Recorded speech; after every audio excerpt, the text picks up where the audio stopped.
Amazing. So yeah, myself and Oleksandr had a climate clinic back in February, end of February. And I just thought one of his ideas was really visionary, and kind of could provide some inspiration. I mean, it's huge and it's definitely not something that's going to happen in the span of a climate ambassador year, but maybe is a nice discussion point. So that's why I asked him to share.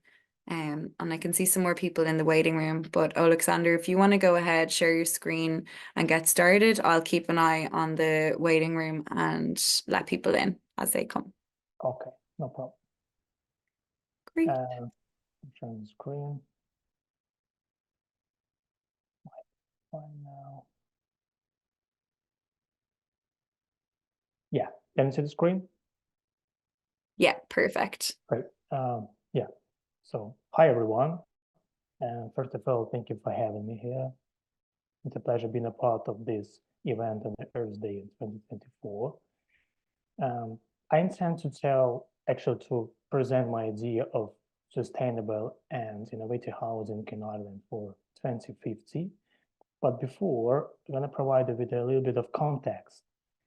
And I'll start with presenting myself. So my name is Oleksandr. I'm developing people. I'm kicking off self-discovery journeys. I'm innovation and project specialist. I'm keen on extreme and classical tourism. I'm a big nature lover. And also I hold a grand diploma in design thinking for sustainability. And I am a climate ambassador 2024, as Grony mentioned before. So over the last year, I was involved in several projects in sustainability in Ireland, and it was quite inspiring and quite insightful. So I'll go through this project so very quickly. The first project was greenhouse project, and I was trying to explore how overspending time in nature impacts people from big cities. Simultaneously, I was involved in the circular economy of Hurleys in Ireland. And the third project that inspired me to come up with this housing was the project for Dell. We were engaged in creating onboarding for sustainability for Dell technologies in Ireland.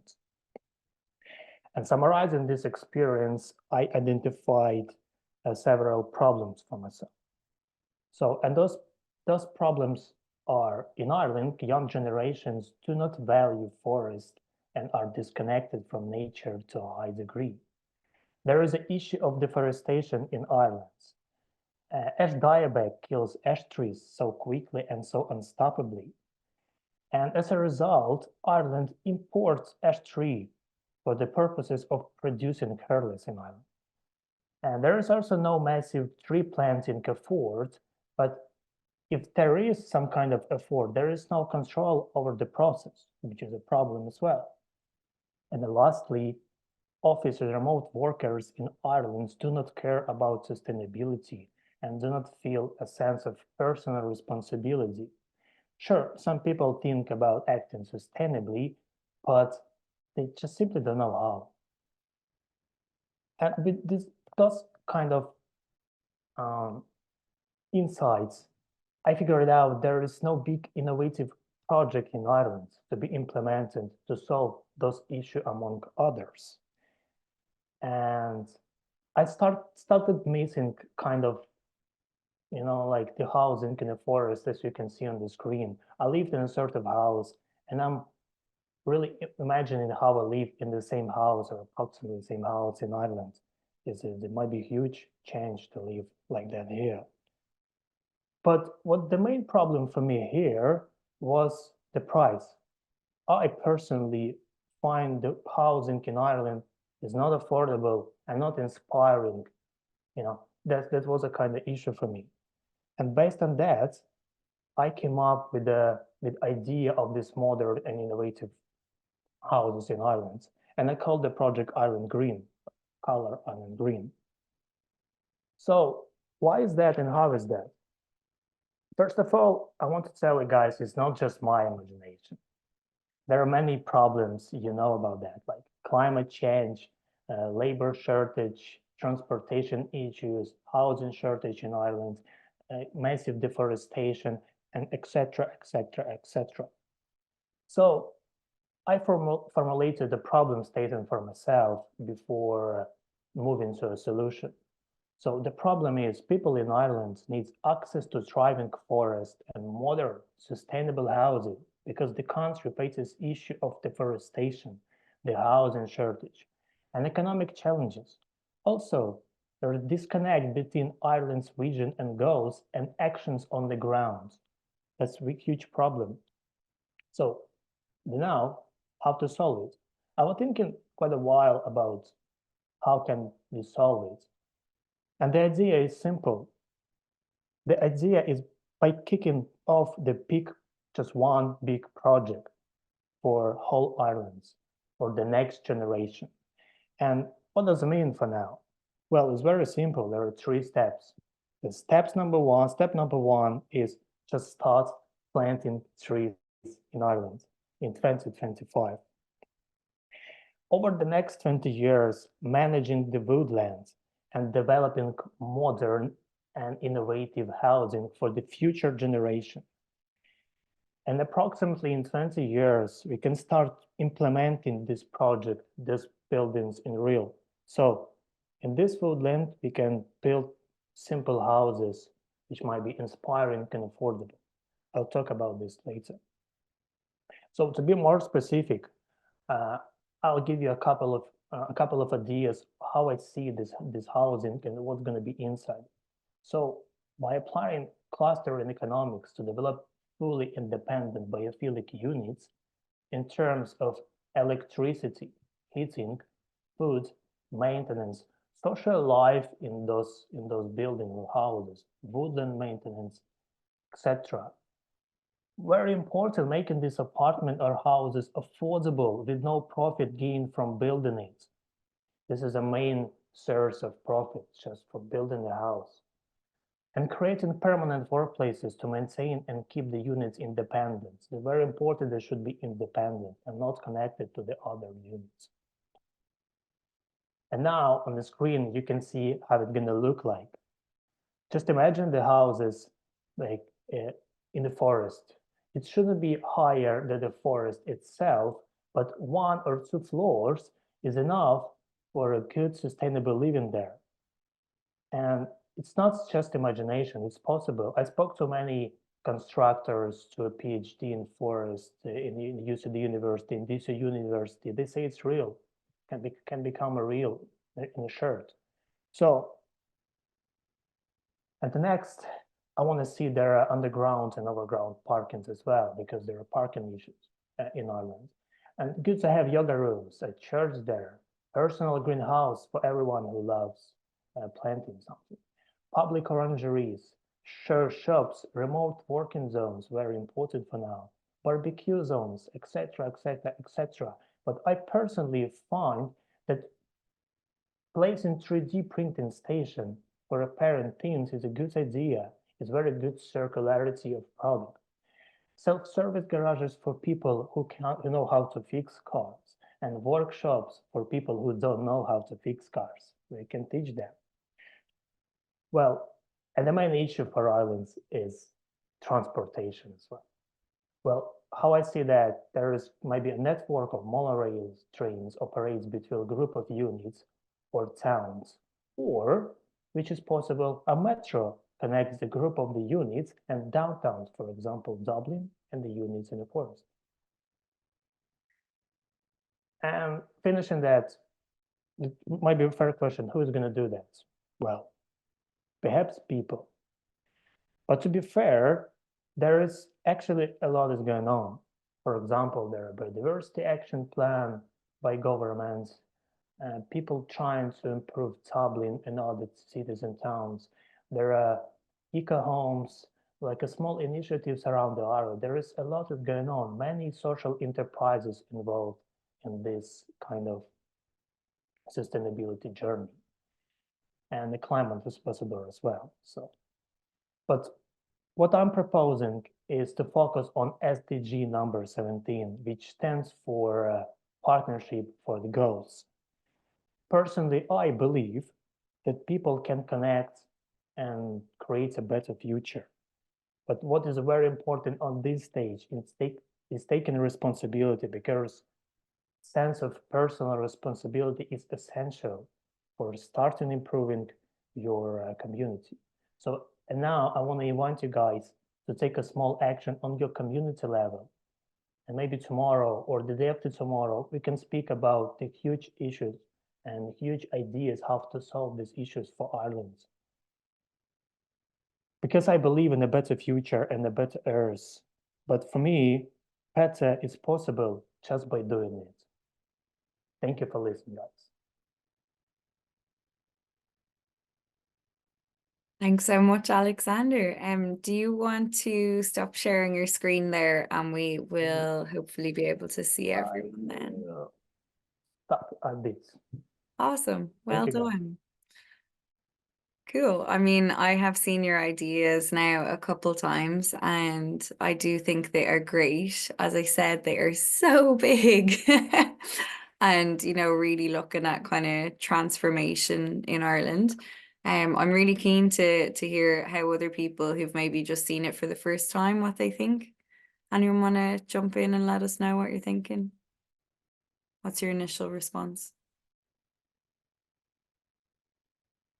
Anyway, I'm happy to answer any questions or something. I mean, I think it sounds brilliant. It's something, I think it's really refreshing. I feel like a lot of the debates around like housing have kind of been going around the same discussion. So I thought it was really exciting to hear something that was different, and like had that climate focus, which it really often doesn't. And I think especially the thing that stuck out to me was about not for profit. And I think that's like a lot of the discussion around housing is about how we can maximize profit. So I think you put it in like a really different lens that I found interesting. Great. Thanks, Yeah, Roisin.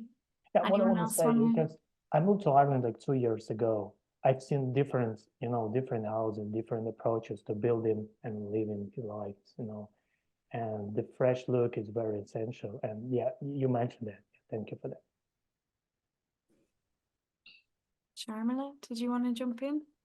Yeah, so I mean, I think it's not really my area of expertise, the construction housing actually, but I know the personal pain of it because I have a teenage daughter in college, and I know what I went through to get accommodation for her. I literally, my hair turned white overnight. I think this is a very relevant subject right now, because housing crisis has been ongoing for a long time in Ireland, but it's got the attention of the government now, the new government that's come in, I mean, the new Taoiseach. So I believe 50,000 houses is what's been on the agenda, promised. So I think it's a very topical to get engaged with those parties and stakeholders to get this plan into action. Yeah, I think that's an interesting point. The fact that housing has grabbed media and government attention and holds a lot of heartstrings of the public currently, whether it's because they have 35-year-old kids still living at home, or because they'll never get on the property ladder, or even just reframing that whole ladder and economic investment for a basic right such as housing. Does anyone have any questions or suggestions for Oleksandr that might even help in the development of this idea? I would say to start with your local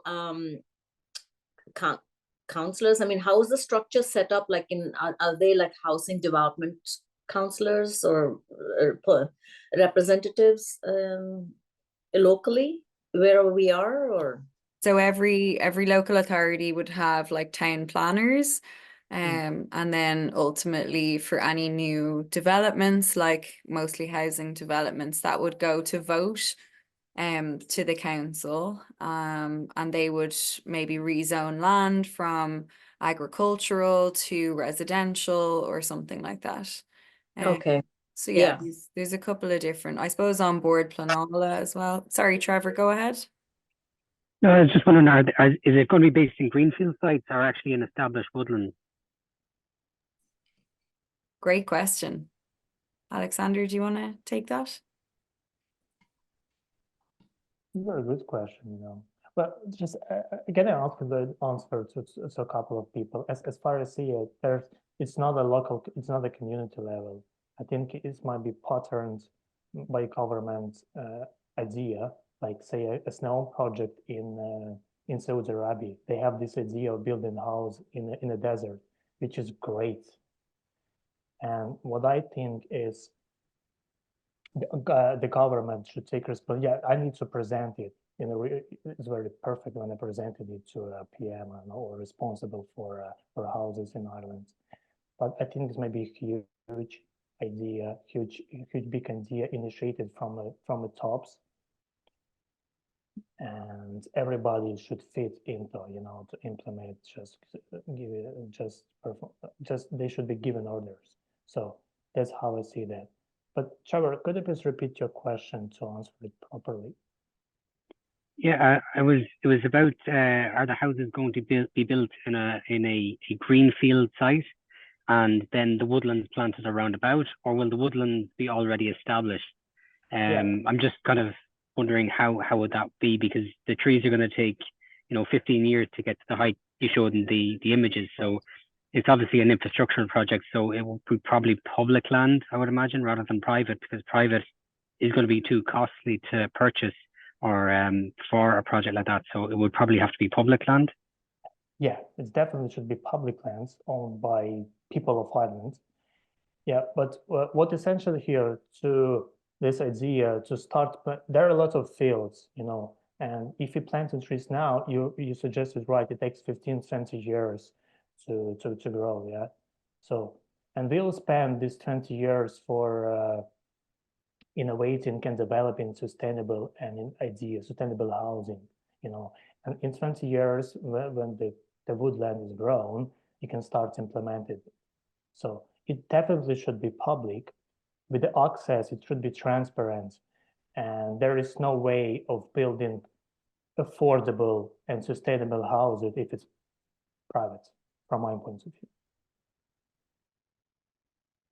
I just had another point there. I think it would be a good idea to contact the Cloughjordan Eco Village, Davy Phillip there, because they've actually gone through what you've talked about in a small neighborhood sense, and they'll be able to kind of talk through the issues that they have faced in their kind of journey to build a sustainable community in Cloughjordan for, I think it's about maybe 20 houses and a hostel, or 30 houses, because they have faced kind of rising costs of accommodation and the profit aspect. So they'll be able to help with some of the pitfalls that they've experienced. Davy Phillip in Cloughjordan. Yeah, thank you for the suggestion. I might ask you to put in the chat at the contacts or the website of the organization. Contact them. We have we know Davy Phillips on the program and have done a good bit of work with him down at Electric Picnic, and in previous years we've taken climate ambassadors to visit the eco village there as well. So that's something we could look at again in the summer if the interest is there. Before we move on to other people's ideas, I have one last question, and Oleksandr, it's just about something you said at the end there about some development that's happening, houses in a desert, and you sounded really positive, but to me it sounds like the worst idea, like away from water, away from everything that people need to live and thrive. So can you elaborate on that a little bit? Yeah, but generally it's not about, for me personally, it's not about how it looks. Having a good idea is a good thing, because it's better to have a bad idea if you don't have idea at all. And they have this huge idea of building this entire city in the desert. It shows the level. You set in the bar. If Ireland sets the bar very high, then you can build something innovative or sustainable. If it's just small actions they're not connected actions, it's not gonna lead to a massive impact, just small actions on the ground. That's my idea. To Cool. dream I big. do, just to be clear, I love your idea. It was just when you said about the desert, I was like, oh my God, it sounds like such a drain on resources and, you know, like the opposite of what you're trying to achieve. But in certain sense, Ireland is a desert because, you know, 100 years ago, there were more trees. Now, just much more trees. And now just a I normal. think we're more of a bog than a desert, but I see where you're going. Rachel, oh, you have to leave, no bother.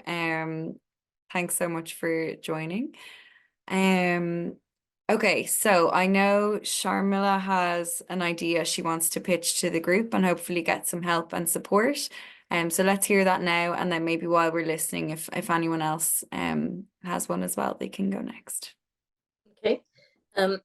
So this idea is also a big national level one. So I'm looking for climate ambassadors in all counties to help if they're interested. I've posted it on the Facebook chat group as well, if you want to read up a bit more and connect with me offline.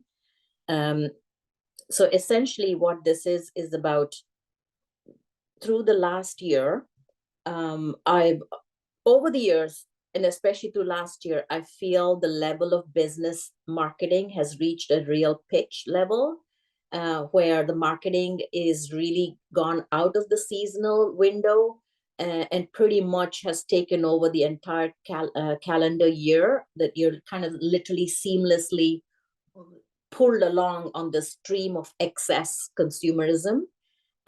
Yes, we could say that it's there. It does not mean you need to buy it, but at the same time, the impact is of a mental stress and anxiety to be part of that trend. It's like an assault, consumerism assault by business. So I ran a poll through journal.ie online last year. At the point when I heard of the first Christmas jingle at the plowing championship in September, I was so triggered I had to walk out of the tent. And I know a lot of people actually looked up from their shopping so it was just not me. And then yeah, like that. So then I saw Halloween stuff out in the Dunn stores in Ennis nearly in September, and so on, like that, you know. So I contacted journal.ie and asked them, they run daily polls. So I asked them, would you run a poll on this? Because I want to sense check, is it just me or are people, how is the wider public feeling about this? And they did. At that time, about 18,000 people voted in the poll, out of which 80%, so that's like, I don't know, 14,000 or something like this. I don't have the numbers right now with me, but I have it offline, voted that yes, this is a problem. So that gave me sufficient evidence, data evidence to say, right, we should take this forward as so I started by writing a change.org petition article, or whatever you call those things, change.org poster. Monica has reviewed it and blessed it, and it's now ready to be put out there in change.org to get online signatures. So I just want to amplify that voice. I'll do it myself in my own little circles, but if we could make this like a national level, because obviously the journal.ie poll was nationwide, to other climate ambassadors, if they could also send this on, you know, and we could get a good number of signatures, then I'm writing a petition to the government. So the erectors, I think, is that how you say it, meets every so often. They have multiple forums of different business forum, consumer forum, mental health forums, the multiple, you know, task groups that I can present the petition to and say, look, this is the number of signatures that we have. to support this cause. So would you at least look at it and discuss it, to place curbs, legalize time limit curbs on business marketing, to stay within a narrower window of the seasonality in the calendar. Obviously, there's going to be massive business pushback, but that's not my job. It's obviously why I have an elected representative to represent the general public who are bringing this issue to them. That's all. Amazing. Right. Does anyone want to respond or help or have any suggestions or ideas?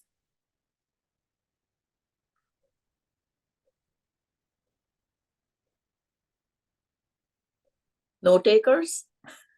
I mean, I Trevor, have a few, this was but what, I'm supposed to take a back seat, so I'll wait. I mean, you don't need to Yeah. give me a response right now, but basically I'm just asking for people to post on my change.org and in their own counties and groups. What's your timeline? Oh, sorry, Roisin, go ahead. No, I was just going to ask if that was in the Facebook group, because I've just looked back and I can't seem to find the link to that. Okay, I'll If you would be able to repost it, I'll happily share it. It's just I couldn't find it looking now. oh yeah, no, so what I put in the Facebook was to anybody interested to talk to me online. I put the link. I think it's a great idea. I think it's as a person who used to work in retail a good while ago, you know, the advertising it just kicks in from September for, you know, Christmas or October.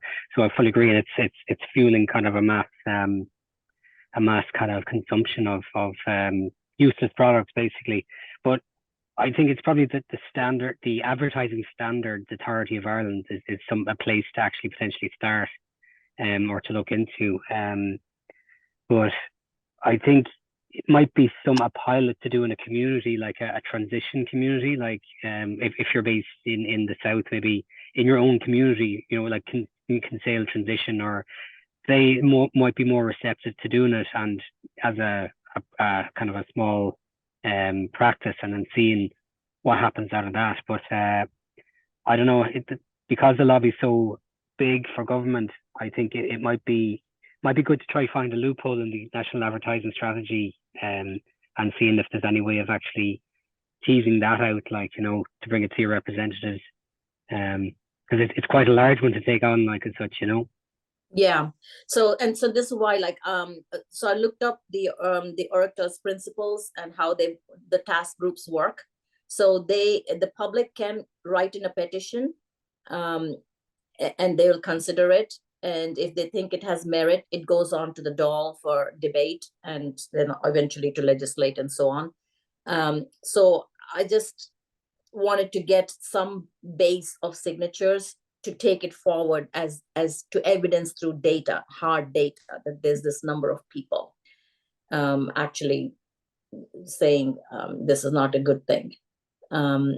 So again, I'm not looking for myself to become a legal expert in this and so on. This is for the public to present an issue on the table of our elected representatives to consider, because they have their own panel of expertise to look through the loopholes and what the law says about advertising and so on, and consider the public good.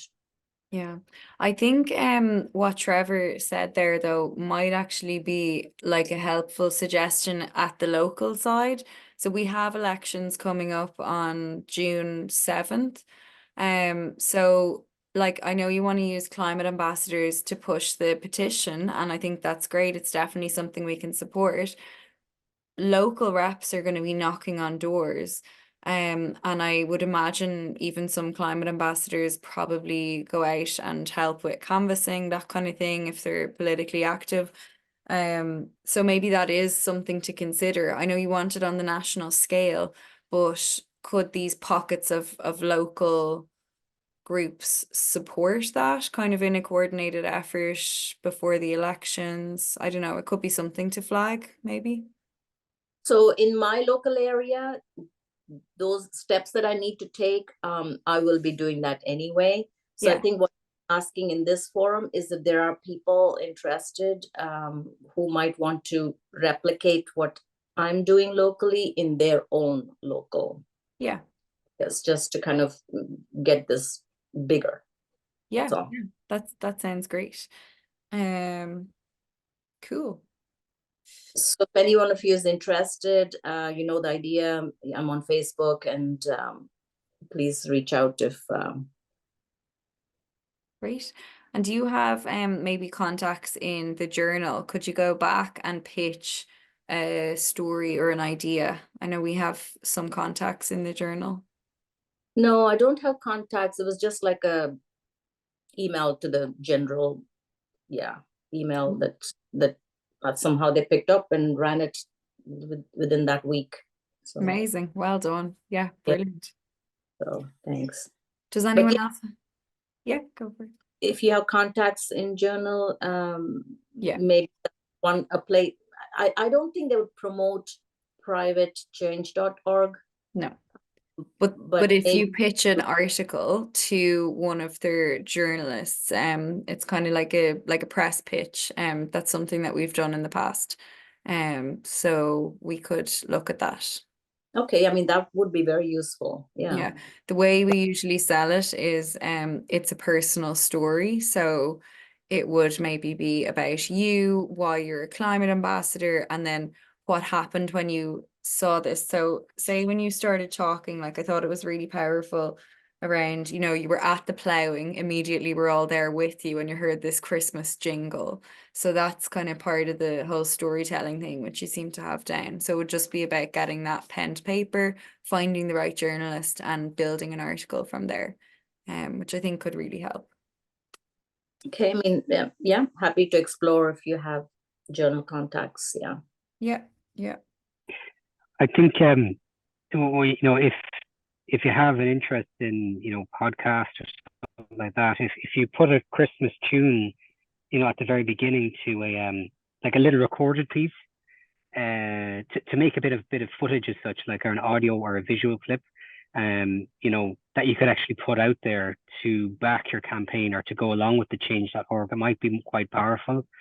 So if you record a little Christmas clip and you have just you could get some stock footage from unsplash.com or some pexels.com. They're free image websites. They also have footage as well, and put together a little bit of a clip of all this unwanted rubbish, like that's peddled at Christmas time. It might generate a little bit more kind of attention or interest from other people, where people can kind of go, yes, that's exactly how I feel as well. But coming from a slant of actually trying to not have it advertised as much, you have to kind of pull people on board the environmental, climate change, global kind of aspect. But if people are annoyed, they will jump on board, if you know what I mean. So you're trying to get people who are on the fringes of environmental kind of activism. Does that make sense? Or I think it's quite a funny idea. I think it would have potential for sure. Sharmila, what do you think? Yes, so you mean in the change.org link itself, or so like an annoying hook? I think you're basically getting an idea from someone who's worked in the industry, and it's almost using what they do to us and flipping it, right? Yeah.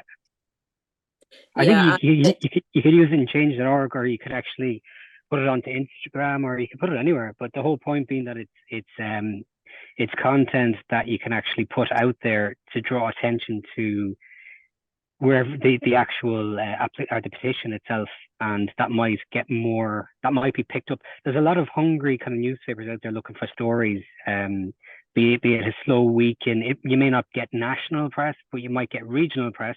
And if you get regional press, then you might get national press, if you know what I mean. So starting small and building it kind of type thing, might be of interest. But video is quite powerful. You might get her.ie or joe.ie to grab hold of it, or Lad Bible, or one of these kind of social media websites, depending on the content.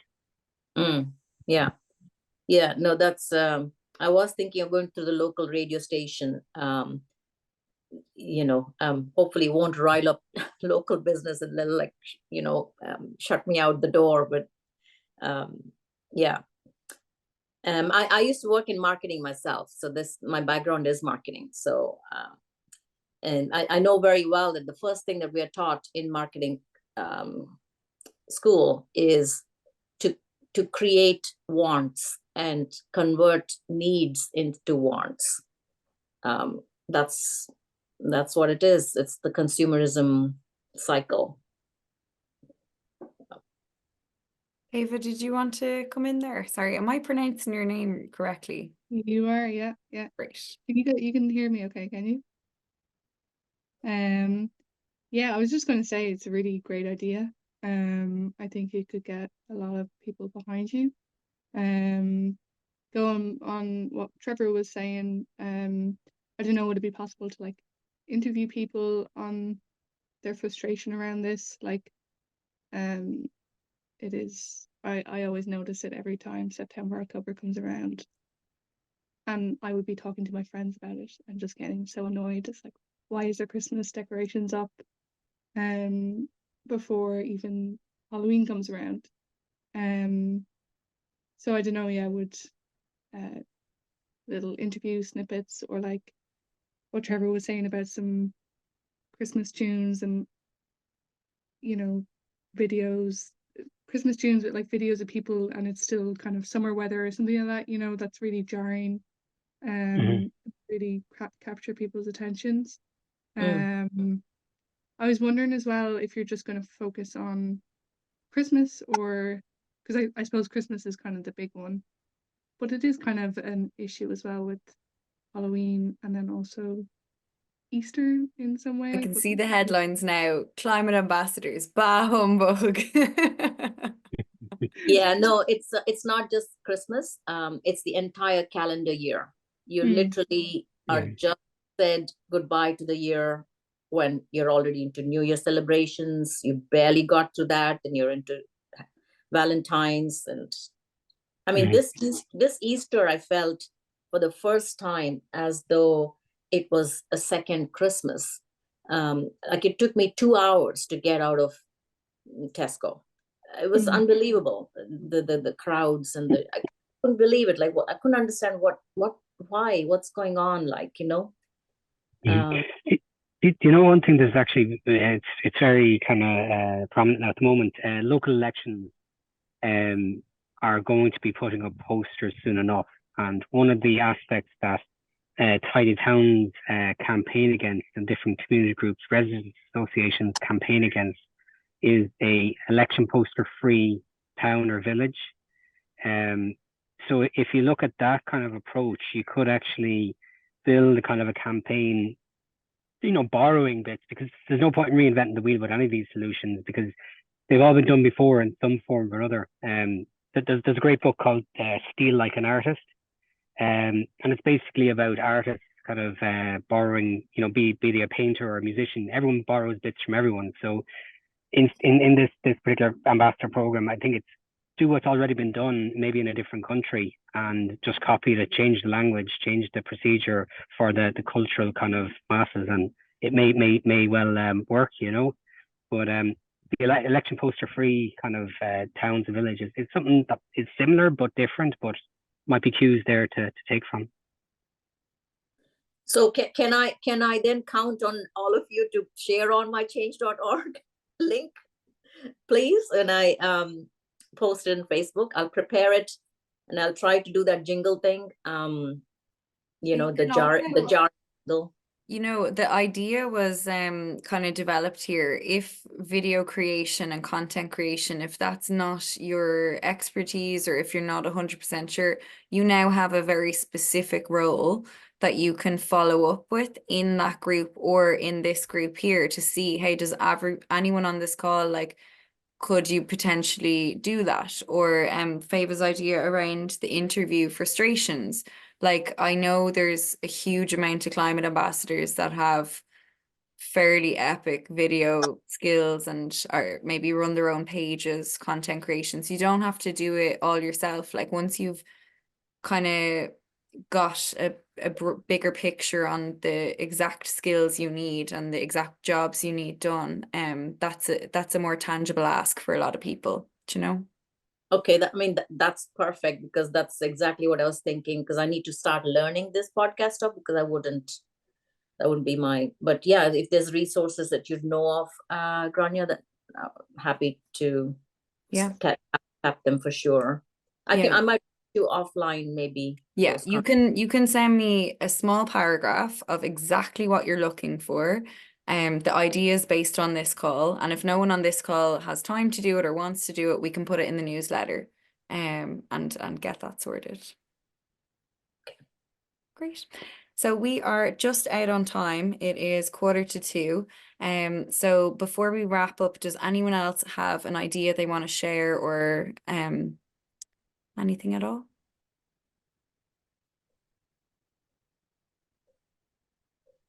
No. Okay. Yeah, this was lovely. I can give a sorry, I have to come in there. No, and I'm currently trying to run a new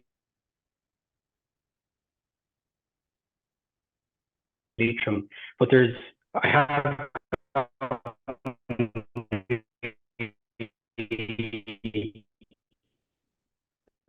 some of our events that I've done for work, which is a PPN, or a public participation network. You can get the message out through to a whole other community, as well as obviously the Antashka Climate Ambassador newsletter. It's become kind of quite an interesting aspect for people inquiring to us about the projects that we're actually doing. It's just a tip to share that I'm finding, because trying to just connect communities in County Leitrim who are environmentally based. Absolutely.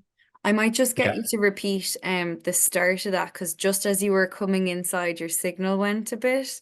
So I just didn't catch the first few words. So PPNs are amazing resource to share your ideas. But did you say what your idea was at the start? Maybe we missed that. Well, the idea is a kind of, I built a Google Calendar with events that are happening nationwide, and also an education calendar of sustainability courses that are ongoing, be they from a national entity or a private entity. As well as, and the whole point is I'm gathering events, I'm building a newsletter subscriber base, and that is being helped through the Irish Environmental Network, through the Leitrim PPN newsletter, and I'm hoping to release these particular events deadlines for public consultations for climate plans. So exactly what you guys do in a sense, but more on a localized basis. And the plan would be as well to interview, we're supporting Tiny Towns groups to do environmental projects. So I'm trying, because the organization is lost its wind due to COVID, I'm trying to gather more members and be able to do more action. So for May, we're going to be doing a BioBlitz, or biodiversity walk. And for June, we have a partnership struck up with the biodiversity officer in Leitrim County Council to do some invasive species removal in County Leitrim. So, and then there's a volunteer roadshow in May that we're hoping to attract more kind of members into. So it's small, but it's starting to kind of build a bit of momentum, which is quite nice. And it's, for me, I have a few other things on, so it's quite achievable, with a day job and courses and other bits and pieces. So that's just what I. No, this is fantastic. So I've two questions. One is the name of the organization. Is it Croga in Leitrim, or? No, it's Leitrim Environmental Network. Oh, very good. Yeah. And then my second question is, would you like us to share your newsletter or your website around sustainable courses and events in the Climate Ambassador newsletter? Yeah, that'd be great. No, it's we don't have a website as such yet. We don't have any funding, so everything's been done on a shoestring currently, but we have applied for funding. So if we get some, we'll be able to do some larger kind of scale projects. But currently it's just I just have a Google spreadsheet that has the details of the courses in it. Now I have to figure out a better way of presenting them. Yeah. But when I do, I can definitely share, the link with yourselves. Like I might pop it into the Climate Ambassador program Facebook page. Because you might as well have climate ambassadors who are web designers or very comfortable with WordPress, Wix, that kind of thing, who might be able to help you with this project. And then I know we're out on time. I'll just give you one last suggestion for your sustainable courses. There's a piece of work that Caro have done that lists every level 5, 6, 7, 8, and 9 course in Ireland. The only gap that I would see is that they haven't listed, say, more community-based adult education. They tend to focus more on the higher institutions. But if you haven't seen that already, it would be a good addition, I'd say, to your spreadsheet. This is more kind of the level 3, 4 online courses. It's more so a lot of people focus on level 7, 8, 9, but you know, if you're just trying to add a little bit in here and a little bit in there into a business course, you know, you still get to add in the sustainability aspects that you want to. And I think that people have this modular kind of aspect where they can frame and shape what career in one sense or community development aspect they want to do. But yeah, once I'm kind of a little bit out of time myself. I have courses and stuff like that, so I'm kind of trying to keep my input on a more achievable basis. Like, so that's what I'm tipping in and out of the group, and I have gotten people motivated, which is exactly what I wanted to do. And now I can step away a bit whilst other people kind of do so, because I was doing an awful lot myself. So I need to allow other people to kind of take things forward themselves now, you know. Yeah, and knowing your own limits, looking after yourself, especially when you're volunteering in a couple of different capacities, is very important. Yeah. Okay, I think we will wrap up there. Does anyone have anything they want to add at the end? Are we happy? I'd like to tap into Trevor's network there, or plug my own change.org. Trevor, that's okay. You might share on my change.org in your network as well.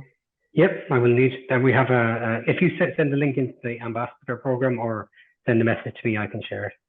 Thank you. Amazing. We can all help each other. Okay. I will end the call now, and it was lovely to see you all. I hope you have a fabulous Earth Day. I know we've been a small group today, but it is Monday and it is lunchtime. So hopefully you found it useful, and hopefully we'll see you soon at one of our other events. And I'll definitely take on board about a regular online meeting. During COVID, you know, we kind of did it every week or two, and it was a bit much. So we might look at like once a month. Does that sound like an okay kind of time? Yeah. Perfect. Yeah. Okay, great. Thanks so much, guys. It was lovely to see you all. Thanks, everyone. Thank you. Thanks very much. Bye. Bye. Bye.